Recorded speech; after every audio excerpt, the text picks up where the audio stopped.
할렐루야. 오늘 예배 드리면서 여러분들에게 우리 사회에 임하고 있는 모든 하나님의 재앙이 다 그치게 되기를 주님의 이름으로 축원합니다. 들판을 보면 황금색으로 변하고 있는 것을 볼 수 있습니다. 가을의 걸음이 성큼성큼 걸어간다는 느낌이 있고 어쩌면 빨리 지나가지 아니할까 하는 그런 생각도 해봅니다. 기쁘가는 이 가을만큼 우리의 영성의 발걸음이 좀 컸으면 좋겠다. 성큼성큼 걸어가는 그런 우리 영성이 되면 좋겠다는 그런 소망을 가져봅니다. 하나님은 이번 9월을 맞이해서 우리에게 왕의 영성을 가지라, 왕의 영성으로 왕의 복을 받으라, 그런 말씀을 주고 계십니다. 오늘 성경도 다윗이 보여주고 있는 최고의 영성, 왕의 영성을 우리에게 알려주고 있습니다. 그런데 오늘 이 성경 말씀의 배경은, 이 성경 본문의 말씀의 배경은 이스라엘 사회에 영성을 찾아보기가 어려워졌다라는 겁니다.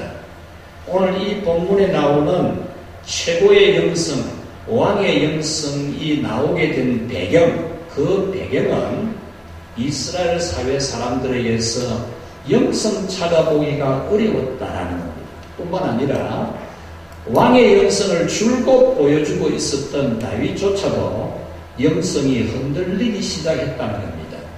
다윗의 영성이 많이 흔들거리는, 꽤 오랜 기간 동안에 이 다윗의 영성이 흔들거리는, 우리 성경에서 확실한 날짜만 잡아도 9개월 20일 정도의 엄청난 기간 동안 다윗의 영성이 이 흔들리는 그런 내용을 볼 수가 있습니다.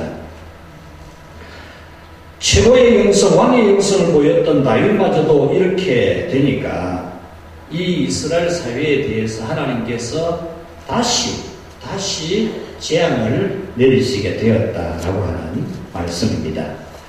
이렇게 영성을 찾아보기가 어렵고 다윗마저도 영성이 이렇게 흔들거렸다라는 단서를 주는 말씀이 1절 말씀에 나옵니다.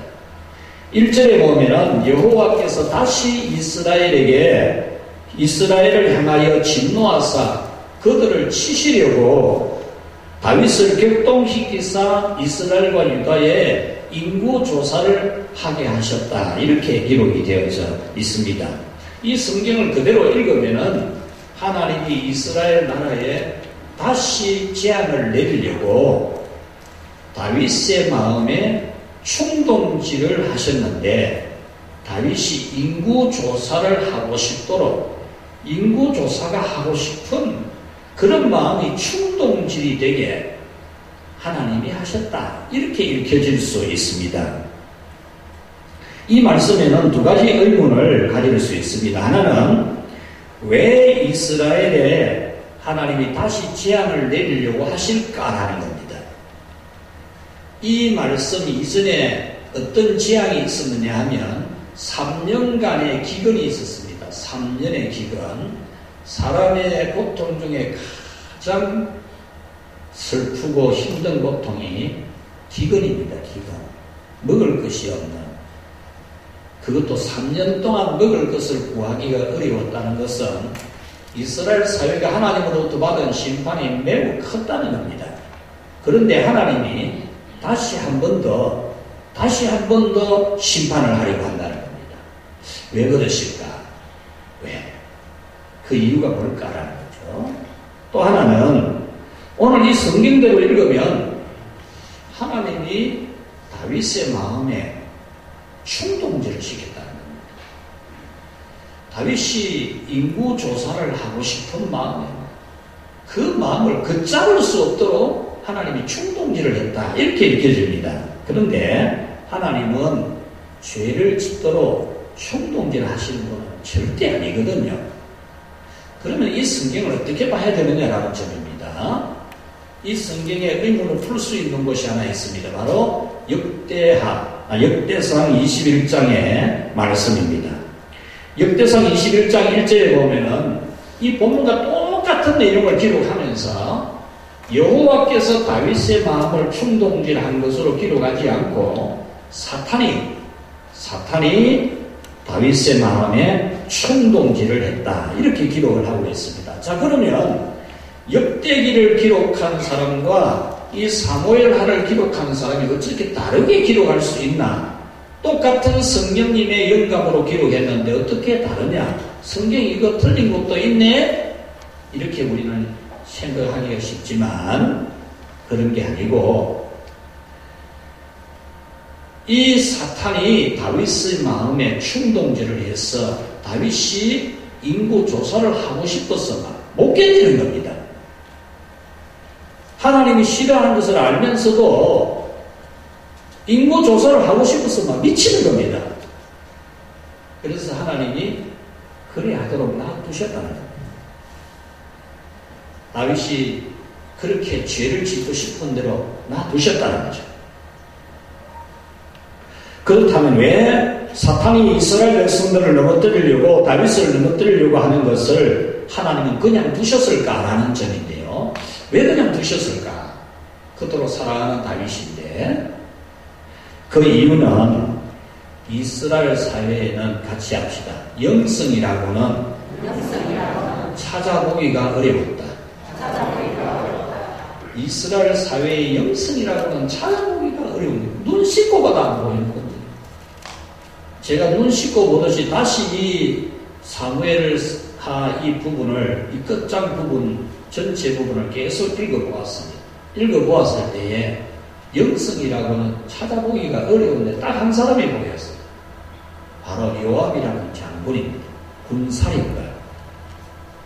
이 군사령관 요압이 왕이 인구조사해라 지시하니까 왕이시여, 하나님께서 왕의 백성을 100배나 더 주시기를 바랍니다.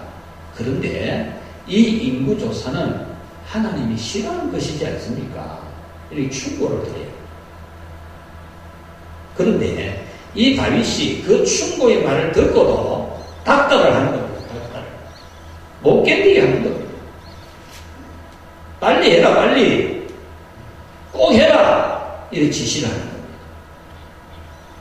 자, 여러분, 다윗이 그렇게 영성이 좋았던 사람이라도 이렇게 자신의 모든 일이 너무나 잘 풀릴 때, 이때 시점이 어떤 시점이냐 하면, 이 다윗이 모압과 암몬과 블레셋과 이런 모든 나라들을 정복하고 나라가 굉장히 평안해지고 좋아지는 때입니다. 이러니까 이 다윗 마음이 이상해지게 된 거죠. 어느 정도로 나라가 평안하고 좋았느냐 하면, 이 군대 장관, 총사령관 요압으로부터 시작해서 모든 군대 장수들이 9개월 20일 동안, 약 10개월 동안 그 수도 예루살렘을 비워도 될 정도로, 이 군사령관들이 전부 전국을 다니면서 인구 조사를 해도 될 정도로 나라가 튼튼하고 안전하고 평화롭고 풍요로웠다는 거예요. 이렇게 되니까 이 다윗의 마음이 이상하게 된 거죠. 정신이 세상말로 하면 헷갈아가게 됩니다. 그래서 하나님이 싫어하는 자만심이 드러나게 된 겁니다. 그리고 또 하나는 이스라엘 사회의 영성이 찾아보기 어려울 정도라는 이것은 하나님이 세우신 신정국가의 왕인 다윗에 대해서 반역을 일으키는 무리가 있었잖아요. 우리가 사무엘하 공부를 해보면서 알았는데, 압살롬이 반역을 일으켰고 그 다음에 세바라는 사람이 반란을 일으켰죠. 이 압살롬과 세바가 반란을 일으킬 때에 많은 국민들이 동조를 했어요. 압살롬에게 동조하고 세바에게도 동조하고, 하나님이 세우신 신정국가의 지도자 다윗에게 반역하는 데에 많은 사람이 동조를 한 겁니다. 여기에 대해서 하나님은 심판하려고 딱 뜻을 정하고 있다 이 말이에요. 뜻을 정하고 있는데, 그래도 하나님은 심판을 더디하고 미루고 할 수만 있으면 심판 안 하려고 회개하기를 기다리는 오래 참는 하나님이신데, 이 다윗이 인구 조사하는 것 보고 하나님이 바로 심판을 했다. 그 말씀이 오늘 성경의 말씀입니다. 다윗이 한 것은 전쟁에 나갈 수 있는 인구 조사가 뭐 큰 죄가 되느냐? 그 큰 죄 아닙니다. 죄도 아니고요. 그런데 왜 인구 조사가 죄가 되느냐? 그것은 바로 자신이 잘 되고 성공하고 형통하게 된 것에 대해서 하나님 앞에 감사하고 영광을 돌리기보다 자기 힘이 얼마나 되는지, 자기 재산이 얼마나 되는지, 자기 능력이 얼마나 되는지 그거 한번 체크해 보고 싶은 겁니다. 그거 체크해 보고 싶은 마음이 일어날 수는 있겠죠. 새가 우리 머리 위로 날아갈 수 있는 것처럼 내 돈이 얼마나 되는지, 내 힘이 얼마나 되는지, 내 실력이 얼마나 되는지 한번 체크해 보고 싶은 마음이 일어날 수는 있어요. 사람이기 때문에. 그러나 그런 마음이 머리에 새짐을 짓듯이 계속 하고 싶어지고 마음의 충동질이 막 계속 일어나고 그 자만심이 그만 머리 끝까지 차는 이런 것은 큰 죄가 된다는 겁니다. 인구조사를 해서 보고하라고 하는 왕에게 사령관이 하지 말자고 해도 이 다윗은 그것을 더 이상 충동질을 이겨내지 못하고 인구조사를 하게 했습니다. 바로 이것이 그 시대의 이스라엘 사회의 영성이었고 다윗의 영성이었습니다. 이렇게 사람은 자기가 받은 복을 하나님께 감사하는 것이 아니라 자만에 빠질 때가 많습니다. 건강하면 내가 언제 아팠더냐 싶고 돈이 좀 생기면 내가 언제 돈이 없었느냐 싶은 그런 자만심이 일어나는 것이 죄의 성질, 죄의 씨앗을 가지고 있는 우리 모든 인간의 보편적인 모습입니다. 이것은 우리도 마찬가지이고 우리 시대도 마찬가지입니다. 우리나라가 세계 경제 10대 대국이니 8등에서 7등으로 올라가게 된다. 이런 전망이 나올 그때 우리 국민들이 가지는 마음이 어땠습니까? 이 나라 정치인과 우리 국민들이 가지는 생각이 어땠습니까? 사탄의 충동죄를 받아서 자만심이 걷잡을 수가 없는, 교회까지도 신자들까지도 자만심이 걷잡을 수가 없는 그런 상태에 빠졌습니다. 이렇게 영성을 찾아보기가 어려울 때라고 한다는 것은 심판의 징조라고 봐야 됩니다. 영성을 찾아보기가 어렵다. 나에게서, 내 가정에서, 우리 교회에서, 우리 사회에서 영성을 찾아보기가 어렵다. 이 사람 말을 들어보면 영성이라고 하나도 찾아보기가 어렵다. 이런 생각이 된다는 것은 대단히 위험한 징조입니다. 이런 때에 오늘 성경이 보여주는 다윗의 영성은 우리에게 대단히 중요한 교훈을 줍니다. 첫째로 이 왕의 영성 같이 합시다. 반성하는 영성. 여러분, 최고의 영성, 왕의 영성은 반성하는 거예요. 반성. 인간이 신 앞에서 반성한다는 것은 그 영성이 죽지 않았다는 거예요. 반성이 된다는 것은 살아있다는 거예요. 정말 내가 양심의 가책을 느끼고 부끄러움을 느끼고 해결을 하고 애통해 하고 그런 다음에 그 영성은 살아있다는 겁니다. 만약에 반성이 없다면 절대 영성이라고 할 수가 없습니다. 오늘 성경은 다윗이 하나님 앞에 반성했다는 겁니다. 10절에 다윗이 백성을 조사한 후에 그의 마음에 자책하고 하나님께 큰 죄를 지었고 심히 미련한 짓을 했다. 이렇게 고백을 합니다.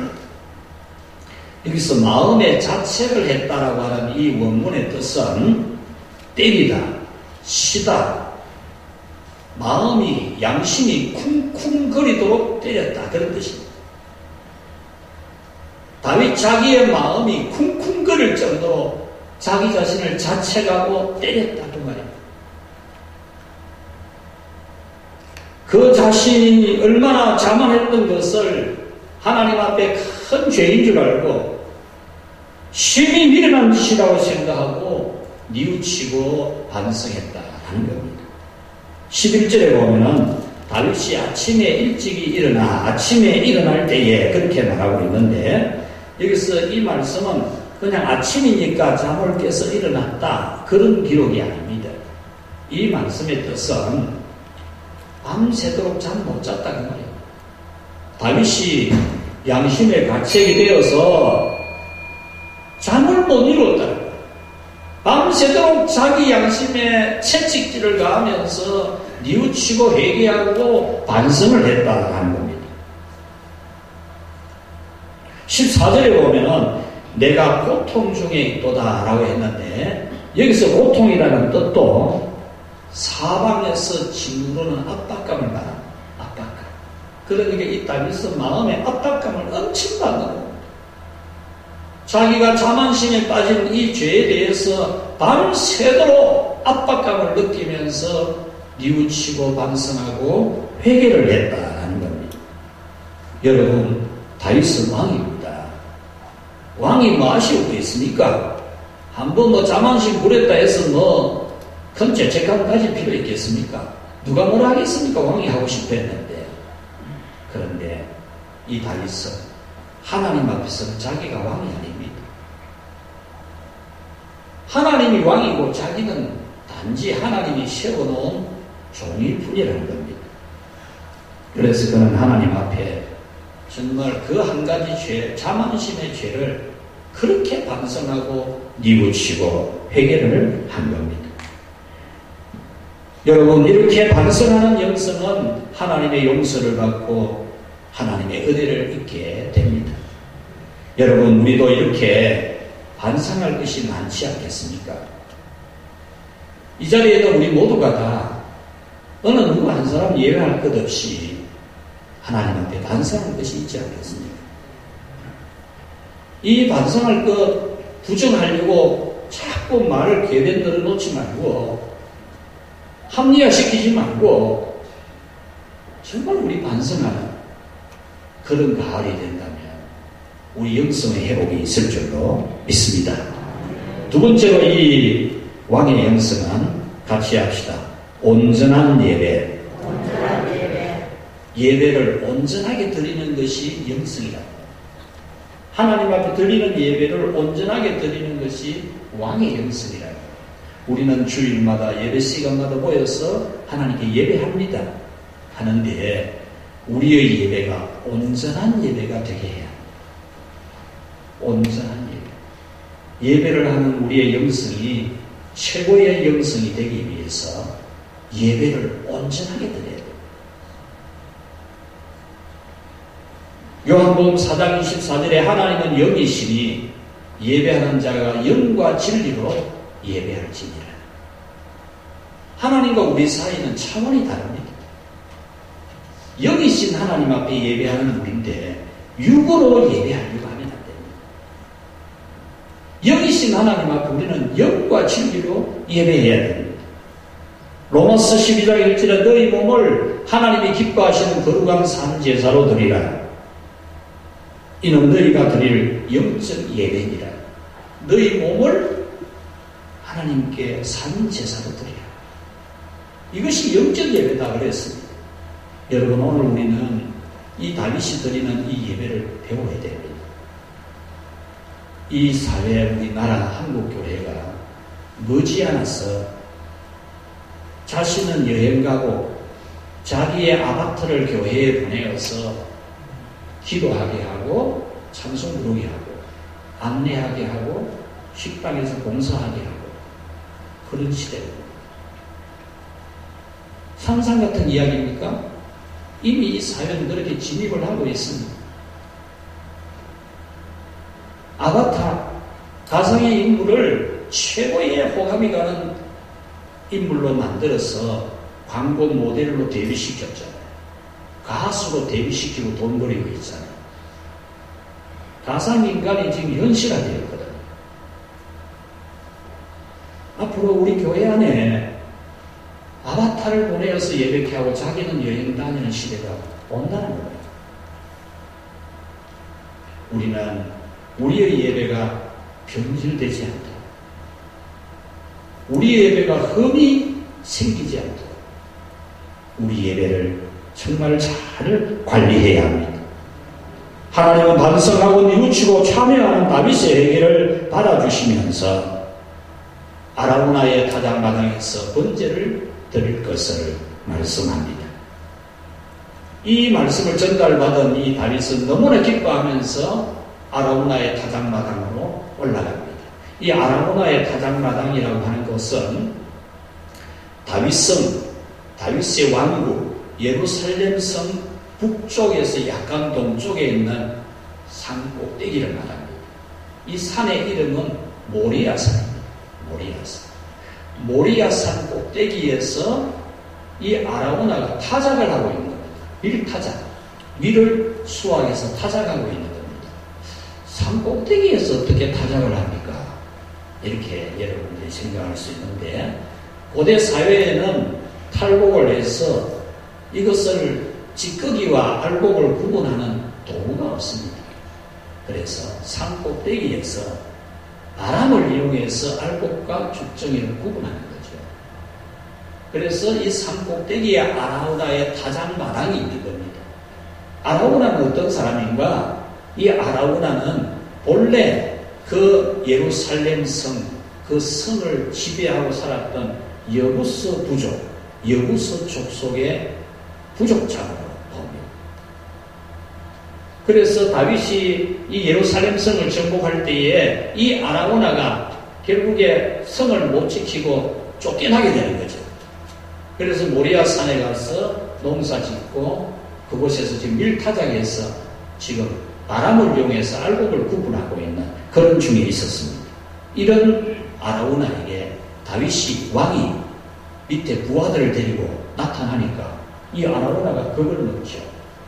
어떻게 왕이 저 군대 부하들을 데리고 오는지 걱정이 되어서 달려가서 다윗왕 앞에 얼굴을 땅에 대고 절하면서 왕이시여 어쩐 일입니까? 어떻게 여기 발걸음하십니까? 이렇게 여쭙게 됩니다. 여러분, 오늘 여기에서 우리는 이 다윗의 예배의 영성, 완전한 예배, 온전한 예배를 드리는 이 다윗을 배워야 되는데, 한 가지는 예배에 대하여 지체하지 않았다는 겁니다. 오늘 성경 말씀 19절에 보면 다윗이 여호와께서 명하신 바 갓의 말대로 올라가니라. 아라우나의 타작마당에서 예배 드리라, 제사 드리라고 한 하나님의 말씀을 전달받자마자 올라갔다는 겁니다. 오늘 우리는 하나님 앞에 예배를 드릴 때 지체하지 않아야 됩니다. 예배를 두고 뭐 꾸물꾸물 게 뭐 있습니까? 예배 드리러 가야 되는데 주의를 지켜야 되는데 뭐 시계 쳐다봤다가 또 아니 좀 남았네 좀 이따 또 쳐다봤다가 그렇게 할 이유가 뭐 있습니까? 하나님의 집을 찾아오는데 하나님 집에 찾아오는데 그럴 이유가 뭐 있습니까? 여러분, 예배에 대해서 지체하지 않고 일찍 도착하는 것이 영성의 척도라 할 수 있습니다. 여러분, 예배에 대한 여러분의 태도 절대로 꾸물거리지 않는, 지체하지 않는 그런 영성이 되기를 축원합니다. 예배에 지각하지 마십시오. 예배 지각하지 마십시오. 지각할 때가 따로 있지 어떻게 예배에 지각을 합니까? 하나님이 계시는 것을 여러분 다 믿잖아요. 하나님이 하늘의 하나님이시고 만군의 여호와이시고 생사하고 주관하시는 하나님이신 줄 믿잖아요. 그 믿는 믿음이 있는데 어떻게 예배에 지각을 하려고 합니까? 예배 시간을 꿈을 대고 있으려고 합니까? 몰랐다면 오늘 이 말씀 여러분 기억하고 언제나 여러분 예배를 온전하게 드리는 그런 영성이 되기를 축원합니다. 이 다윗은 예배 드리러 갔습니다. 그런데 아라우나가 그렇습니까? 그렇다면 여기서 예배 드리십시오. 여기서 제가 소도 드리고 또 소를 하나님을 불러 태워 드리는 나무도 드리겠습니다. 이러니까 이 다윗이 아니다고. 내가 하나님 앞에 예배를 드리고 제사를 드리는데 왜 내가 당신 것 가지고 하겠냐? 내 것 가지고 해야지. 그러면서 돈을 50세겔을 줍니다. 50세겔을 주면서 이 아라우나의 타작마당도 사고 아라우나의 소도 사고 아라우나 집에 있는 나무도 사고 자기 돈으로 주고 사서 예배를 드립니다. 그 말씀이 24절입니다. 왕이 아라우나에게 이르되 그렇지 아니하다. 내가 값을 주고 네게서 사리라. 값없이는 내 하나님 여호와께 번제를 드리지 아니하리라 하고 은 50세겔로 타작마당과 소를 샀다. 그랬습니다. 여기서 은 50세겔의 돈은 그렇게 큰 돈은 아닙니다. 은 1세겔은 4일치의 품삯입니다. 그러면 50세겔이니까 200일치의 품삯이 됩니다. 6개월 이상의 품삯이 되는 거죠. 하나님 앞에 제사 드리면서 아라우나가 소 준다 하는데 그래 네 마음이 참 기특하다. 네도 복 받을 기다. 잘했대 고맙대 이렇게 한 게 아니고 내가 왜 네 것 가지고 하냐. 내 하나님 아버지 앞에 제사 드리는데 나는 내 돈 내고 할 거다. 이렇게 예배를 드렸다는 겁니다. 그런데 역대상 21장 25절에 보면은 이 본문과 똑같은 내용을 기록하면서 이 다윗이 금 600세겔을 내놨다 그랬습니다. 금 600세겔을 두고 샀다. 오늘 본문하고 차이가 나지. 아까 그 내용처럼 이것도 차이가 납니다. 오늘 성경에는 은 50세겔, 역대기에서는 금 600세겔. 비교가 아예 안 되는 겁니다. 은과 금의 가격이 오늘날 가격하고도 비교가 안 되듯이 그때는 더 엄청난 차이가 나는 겁니다. 그리고 금 600세겔이라는 것은 어마어마한 돈입니다. 계산이 안 되는 돈입니다. 그런데 어떻게 역대기에는 600세겔이라 금 600세겔로 기록하고 사무엘 하에서는 은 50세겔로 기록할까? 이 뭐 이상의 성령의 영감이 뭐 이렇노? 여러분들이 이렇게 오해할 필요는 전혀 없습니다. 사무엘 하는 아라우나의 타작마당과 재물인 소와 필요한 나무를 사는데 소용된 돈입니다. 금 600세겔은 나중에 이 다윗이 하나님 앞에 영영토록 예배드리는 성전을 지으려고 자기 아들 솔로몬이 성전 지을 수 있는 그 부지 전체, 그 모리아산 전체를 산 돈을 기록한 것이 금 600세겔이라는 말입니다. 여러분, 우리는 하나님 앞에 예배할 때에 예물이 반드시 있어야 됩니다. 예물 없는 예배는 예배가 아닙니다. 우리는 살아가는 날 동안 때로 하나님 앞에 드릴 예물이 없을 만큼 궁핍할 때도 있습니다. 정말 하나님 앞에 예물 드릴 것조차 없는 그런 힘든 시대를 보낼 때가 있지만은 신명기 16장 16절 빈손으로 여호와를 배우지 말라. 하나님을 찾아올 때 빈손으로 오지 말라 그랬습니다. 여러분, 우리가 어떤 사람을 찾아갈 때도 빈손은 안 갑니다. 여러분이 사람 찾아가고 인사하라고 할 때에 빈손으로 갑니까? 안 가잖아요. 하물며 우리를 지으시고 우리의 구원을 베푸시고 우리의 생사를 중환하시는 하나님을 배우러 예배드리러 오면서 빈손으로 할 수 있습니까? 할 수가 없는 거죠. 저는 고등학교 때 경험이 하나 있습니다. 정말 어려워서 그 먼 길을 항상 걸어서 학교에 갔습니다. 먼 길을 언제나 걸었어요. 단 한 번도 버스를 타고 온 적이 없습니다. 3학년 때 비가 억수로 쏟아지는데 그때 누님이 버스 토큰, 종이로 만든 토큰 하나 주었습니다. 그런데 학교 가는 버스 번호를 모릅니다. 한 번도 안 타봤습니다. 그래서 걸어서 가는데 늘 걸어서 다녔는데 그래서 보니까 창원 소답동 가는 거니까 제가 학교 다니는 길이 소학동 가는 길이 되기도 하거든. 그래서 버스를 탔는데 이게 저쪽으로 성창가 쪽으로 가는 거야. 그래서 성창가에서 내려가지고 비 홀딱 맞고 학교에 간 적이 있습니다. 주일날 교회에 가는데 동장도 하나 없었습니다. 그런데 마침 버스 토큰이 하나 있었어요. 그래서 저는 그 버스 토큰 하나를 헌금으로 드린 경험이 있습니다. 여러분, 우리는 때로 이 버스 토큰 하나도 없을 그런 힘든 시기가 있지만 예수님께서 많은 돈을 헌금하는 부자보다 생활비 전부를 드리는 동전 2개 드리는 한 여성의 헌금을 더 많이 드린 거라고 평가했듯이 우리는 하나님 앞에 우리의 마음과 정성을 분명히 준비해서 드리는 온전한 예배를 드릴 수 있기를 바랍니다. 온전한 예배 드려야 돼요. 하나님 앞에 예배 드리면서 여러분 속이고 그러면 안 돼요. 하나님 앞에 정직해야 되고 온전해야 됩니다. 여러분, 오늘 이 예배에서 저는 겹쳐지는 부분이 몇 가지가 있습니다. 자, 다윗이 아라우나의 타작마당에서 내 희생 없이 네 것 가지고 나는 제사 안 한다. 반드시 내 돈 주고 사서 예배한다. 이 아라우나의 타작마당의 제사, 이 제사하고 겹치는 게 하나 있습니다. 바로 이 아라우나의 타작마당이 모리아산이라고 했잖아요. 모리아산. 기억나십니까? 하나님이 아브라함에게 네 아들 독자 이삭을 모리아산에서 번제로 드리라 그랬지 않습니까? 어떻게 100세에 얻은 아들을 돈도 아니고 소도 아니고 아들을 바치라고 합니까? 그런데 이 아브라함이 그 아들을 데리고 모리아산 꼭대기에 가서 바치지 않습니까?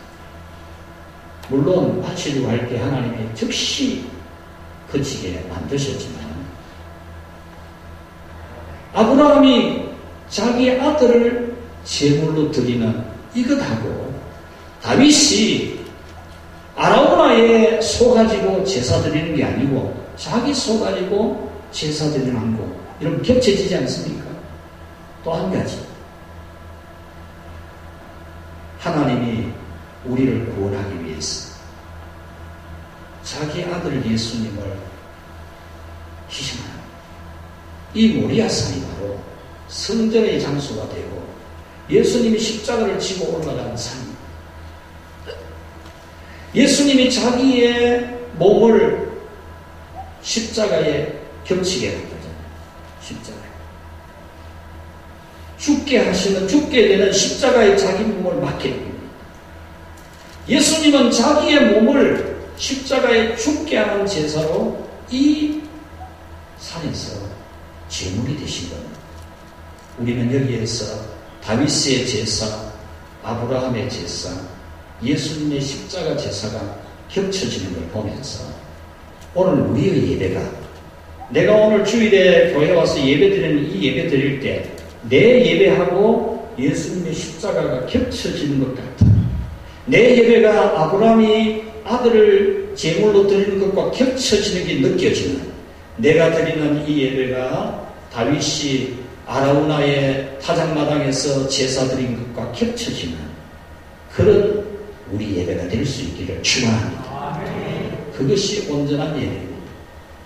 그것이 온전한 예배입니다.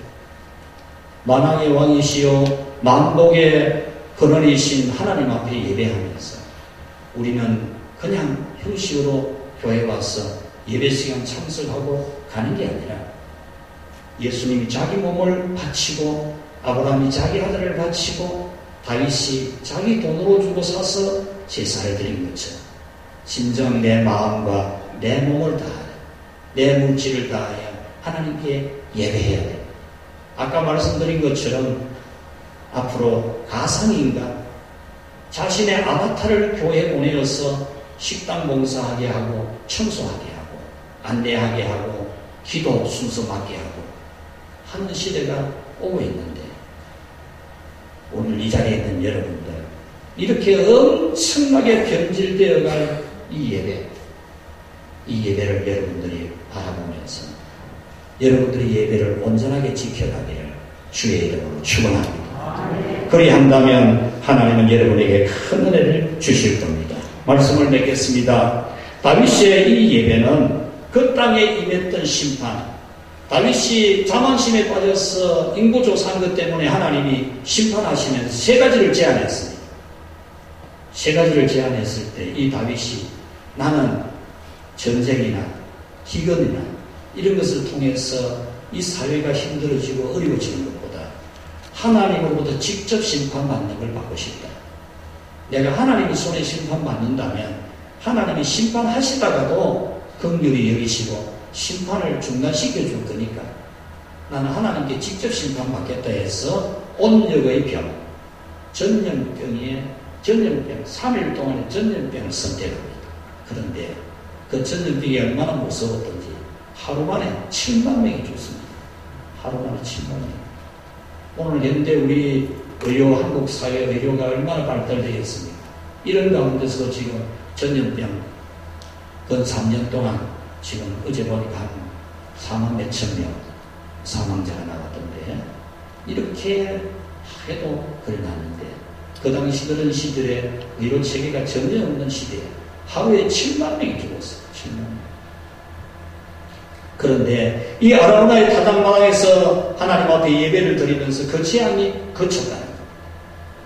하나님이 이 다윗의 반성하고 뉘우치는 것을 보시고 예루살렘 성 꼭대기에서 예루살렘의 이 온역의 심판을 내리려고 손을 든 천사에게 하나님이 그만이라고 해가지고 예루살렘의 재앙이 임하지 않게 했다는 겁니다. 여러분 이렇게 반성하는 영성, 예배하는 영성에는 하나님의 은혜가 있습니다. 이 가을에 많이 반성합시다. 많이 뉘우칩시다. 그것은 결코 부끄러운 게 아닙니다. 굉장히 여러분들에게 큰 희락이 옵니다. 반성함이 뉘우치며 얻는 위로가 너무나 크게 있을 것입니다. 애통하는 자에게 복이 있나니 저희가 위로를 받을 것이라. 눈물도 흘리고 반성합시다. 뉘우치고 돌이키는 회개의 찬송도 부르는 그런 반성을 합시다. 이 말 저 말로 핑계하지 말고 진정으로 죄를 인정하고 뉘우치고 회개하고 돌이키는 그런 영성이 됩시다. 목을 곧게 하지 말고 자기를 합리화시키지도 말고 진정으로 뉘우치고 돌이키는 예배자가 됩시다.